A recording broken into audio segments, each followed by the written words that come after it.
Bom dia e sejam bem-vindos ao podcast.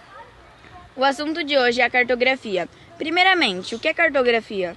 A cartografia é a área do conhecimento que se preocupa em estudar, analisar e produzir mapas, cartogramas, plantas e demais tipos de representações gráficas do espaço. Trata-se, portanto, de um conjunto de técnicas científicas e até artísticas que visa a elaboração de documentos que representem de forma reduzida uma determinada localidade. O nome mais importante da cartografia é de Ptolomeu.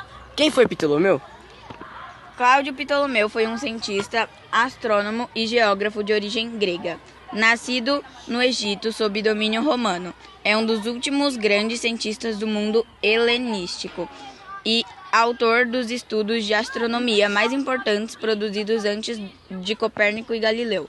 Ele foi o primeiro a tratar da técnica de projeção de mapas, ou seja, a representação de superfícies curvas em mapa plano.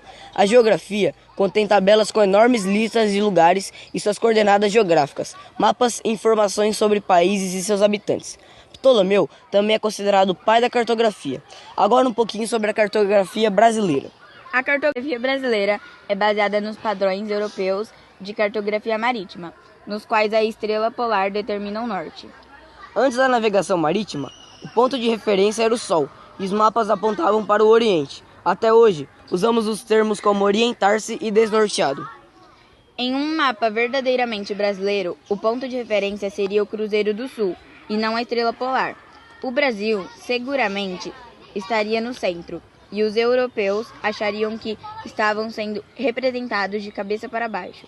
A imagem apresenta o primeiro mapa sob a ótica brasileira, em uma projeção chamada de equidistante, que mede as distâncias de todos os países vizinhos. Se sua primeira impressão foi que o Brasil está de cabeça para baixo, isso significa que o seu ponto de orientação ainda é europeu e não brasileiro.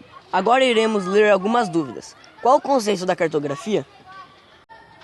Essa eu respondo. A cartografia é a ciência da representação gráfica da superfície terrestre, tendo como produto final o mapa. Ou seja, é a ciência que trata da concepção, produção, difusão, utilização e estudo dos mapas. Próxima pergunta. Como é feita a cartografia digital? Responde essa? Mapeamento digital, também chamado de cartografia digital, é o processo pelo qual um conjunto de dados são compilados e formatados em uma imagem virtual. Quando surgiu a cartografia? Bom, podemos dizer que a cartografia surgiu por volta do ano de 2500 a.C., quando foi confeccionado pelos sumérios o que é considerado o primeiro mapa da história, uma placa de barro cozido com inscrições em caracteres cuneiformes, escrita suméria, onde foi representado o lado setentrional da região Mesopotâmia. Foi Ptolomeu que revolucionou. Quem fez o primeiro mapa mundi? Tudo indica que foram os habitantes do atual Iraque, que rabiscaram em um desenho de suas redondezas entre 4.500 e 5.800 anos atrás, conhecido como o mapa de Gassur. Esse rascunho ancestral retrata uma área bem pequena. Por hoje é só. Caso queiram mais algumas curiosidades sobre a cartografia, é só comentar. Tchau!